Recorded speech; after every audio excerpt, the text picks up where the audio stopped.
Grabe siya, oh, laki. Kaso iisa lang talaga, namatay na yung ibang. Ayan, oh. Kaso sa tingin ko hindi na siya buo.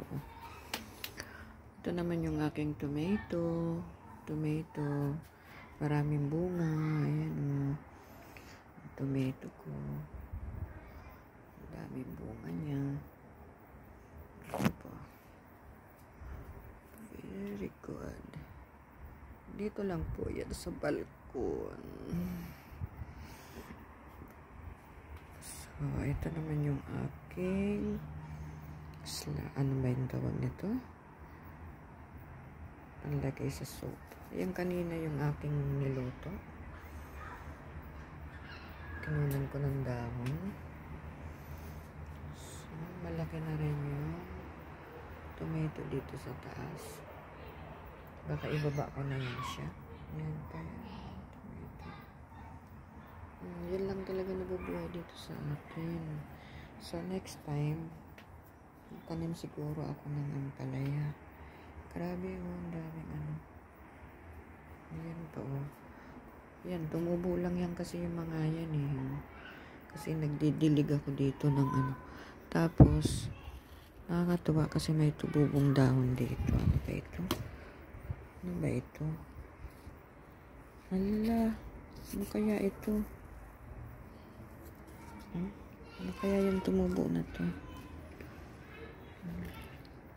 Kahoy. Ito naman ang bulaklak. Wala. Maliit lang talaga yung aming balkon.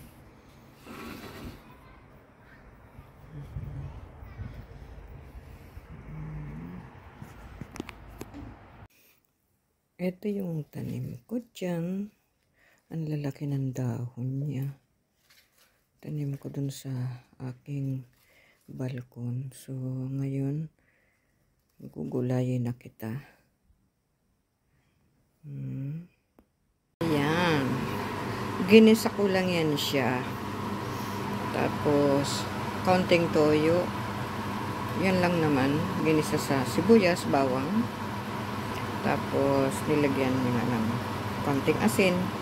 Ay, hindi pala, toyo. Tapos, magic sarap. Yan lang naman. Laki-laki niya na. Diba? Laki-laki.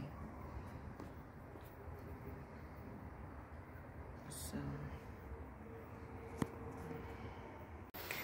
hindi maganda ang panahon, guys. Pero maganda yung aking mga tanim dito sa balkon. Yan ang aking gulay.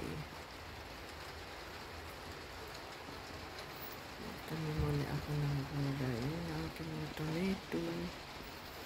Yan yung tomato ko. Tapos ito yung tanim ko. Tanim kong melon. Yung aking bulaklak, malapit ko yun. Tapos yung tomato ko. Yung tomato.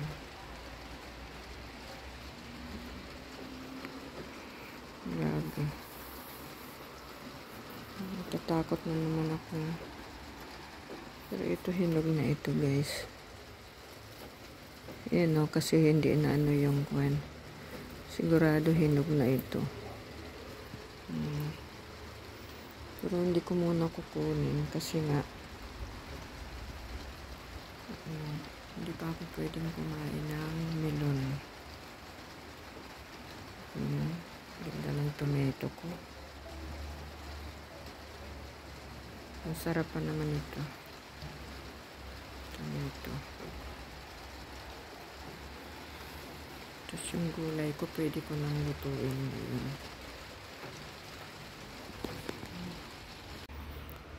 So, hinog ka na ba? Pwede na ba kitang kunin?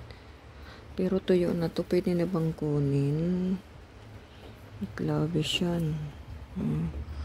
Ba, mayroong ditong tumubo na ano. Ano kaya ito? Ano kaya are? Hindi ko alam kung ano yan. Hindi pa. Siguro hinog na siya. Hindi ko lang alam kung pwede nang kunin. Maulan dito guys sa amin. Grabe oh.